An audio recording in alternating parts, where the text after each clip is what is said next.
Hey, what's up everybody? Tropal J-Gun coming to you today live from Alpha 4.3, which is now in Open PTU for all waves, and just wanted to show you some things that I encountered in my real quick session I got to play this morning. The first thing you'll notice is that you spawn in your hangar at your residence, which is something they've tried before, and they're trying it again, and it's a great change, I think, for the verse, because people will use their residence a lot more. A lot of us, we don't use our residence ever because we don't like long train rides and stuff like that, so we tend to base ourselves out of an orbital station. But if I can spawn directly in my hangar at my residence, I may be more inclined to use my hangar. The second thing I noticed is that Alt-H used to store your helmet in an invisible local storage so that your hands were free for drinking. Alt-H now puts your helmet in your hands, which makes me wonder how the hell I'm going to put a cruise in my hand to drink. The next thing I noticed is there are some new hairstyles. This one looked new to me. I don't know if it is one of the new ones, but I put it on, and I thought it looked pretty cool, pretty sharp, pretty crisp. So there's hangar spawning. There's different behavior with Alt-H. I don't know if that's on purpose or a bug, and there are the new hairstyles. So what else is new with Alpha 4.3? Probably one of the biggest new additions are these new ASD facilities. They're called Onyx Facilities, and here I am at Hurston. I found a investigation quest in my Mobiglass. So starting with an investigation quest, that gave me location to go to on one of Hurston's moons. So saddle up, and we're going to fly out there and check these things out. Real quick, something I noticed once I got in the cockpit of my Hornet is the altimeter was clearer. The font seemed larger, bolder, and easier to read, especially as it's changing. So don't know if that actually is different or if I'm just imagining it, but it made me happy. So here we are taking off out of Lorville, and let's go ahead and head to Onyx Facility S1C2. All right, welcome to ASD's Onyx Facility. Remember, even though it's decommissioned, it's probably not empty. Scavengers could be raiding the joint, and there might even be mercs in the area. I guess what I'm trying to say. I guess what he's trying to say is these are not instanced. There actually are other players at them. I think Cloud Imperium said they were going to add hundreds of these things, but in PTU, players were running into each other quite frequently, which was a little bit concerning, and all of us had to fight the server error boss. Like distribution centers, these Onyx facilities do have hangars. It remains to be seen if there are entrances topside. For now, I decided to use the hangar and land in it. And I'll shut up now, and you guys can take a look. It is cool to see, though, that these facilities do have local storage.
Okay, the engineering wing of the facility is what keeps the whole place running.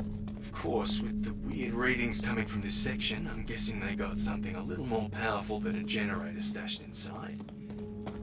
Tread lightly. There will be things to repair inside these facilities, and actually SIG went ahead and put a fabricator in here so you can fabricate repair tools. And I think that is very nice of them, because it would suck to pick up a new quest, be all excited about it, get all the way down here, and then realize you don't have the tools you need. So good decision, SIG. We should reward them with praise, because this is an example of them designing something correctly to not toy with the player's emotions.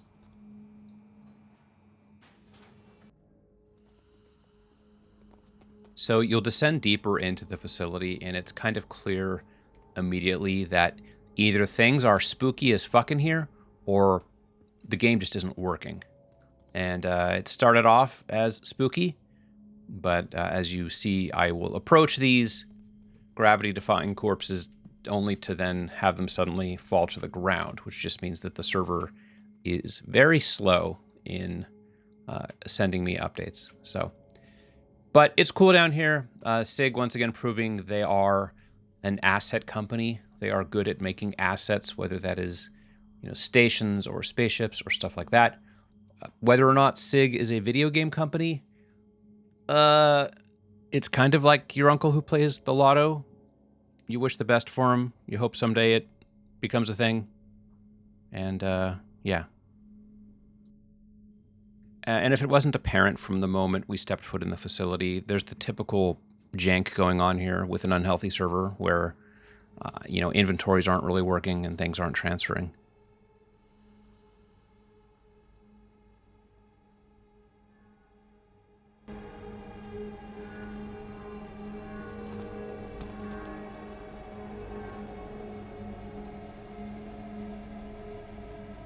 And I'm going to pause right here because those little battery things on the right side of my screen, I think I'm supposed to take those with me. We will find out why later.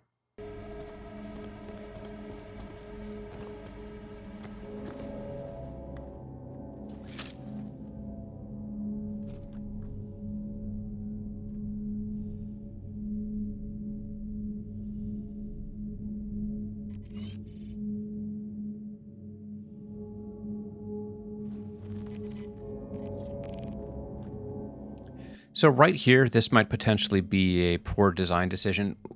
Our quest was to go to the engineering wing, and we get, 10 feet in, and now the quest says go to the research wing. Well, the research wing was the door we passed before, we came into the engineering wing. So the player now has to kind of make a decision. Am I just supposed to go back? Do I just go back up the steps and go in the other elevator? The place I'm in looks so cool. I want to explore further. Maybe it'll connect. Maybe if I explore through this area, it'll connect to the research wing. So the player continues on.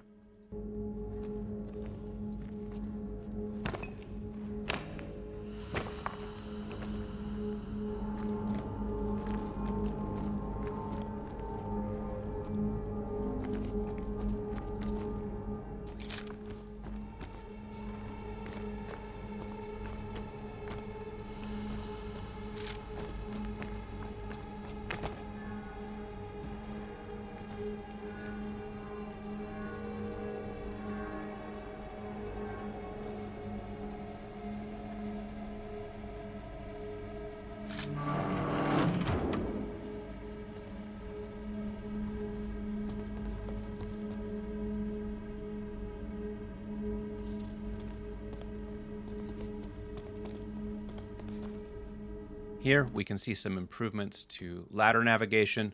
I can actually look around while I'm on the ladder. And that is a nice change. Like, nobody's going to not like this change. And it provided an opportunity for a cool screenshot. But I think the question is, this ladder goes down to a little pit here, and there's nothing down there. So yeah, well, technically there was a box, but I couldn't loot the box. But fun story, I spent about 20 minutes on this ladder, because now that I'm on it, I couldn't get off of it. If I went down and touched the ground, my character would just pop back up, and if I went up and tried to go up, my character would just pop back down. Fast forward a few long server errors, and I am back on top.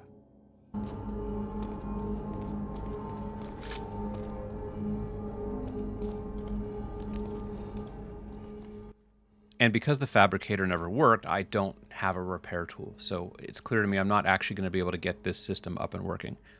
But it's cool, and we're here. So we're going to continue exploring.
And this is the end of this gameplay session. Unfortunately, I made a bad decision and jumped in after the battery, and of course I should have known that was not going to end well for me. So this is a early glimpse at Alpha 4.3. It's not ready for the live universe yet, of course. It's still in early development, but the set pieces are promising. Once again, Cloud Imperium doing an amazing job with their world building. So follow me, and I will make more videos as 4.3 progresses. And if you like what you saw, feel free to like and subscribe.